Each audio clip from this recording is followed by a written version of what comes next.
proclamation.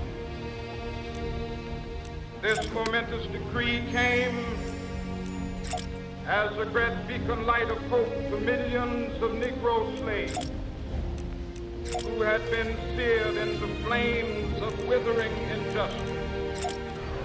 It came as a joyous daybreak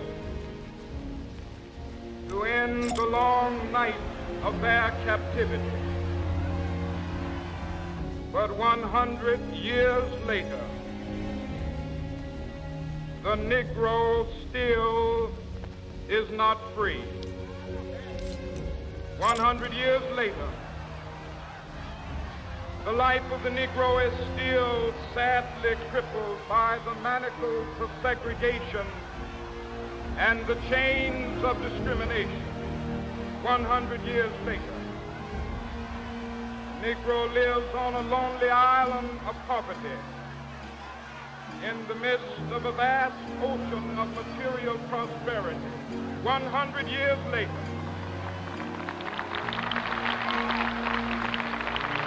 the Negro is still languished in the corners of American society, finds himself in exile in his own land.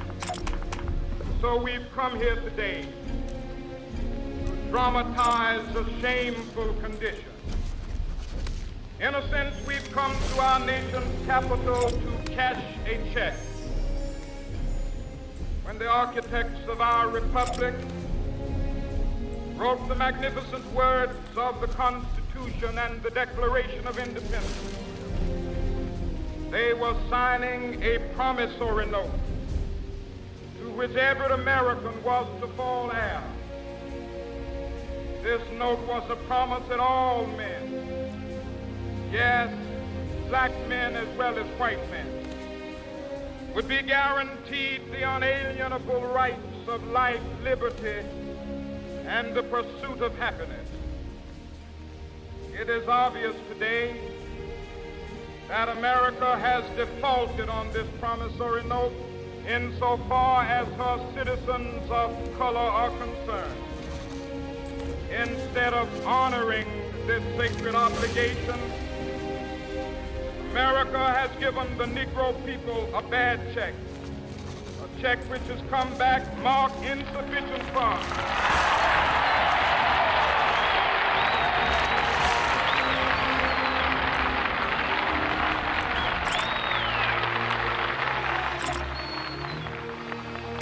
But we refuse to believe that the Bank of Justice is bankrupt. We refuse to believe that there are insufficient funds in the great vaults of opportunity of this nation. So we've come to cash this check, a check that will give us upon demand the riches of freedom and the security of justice.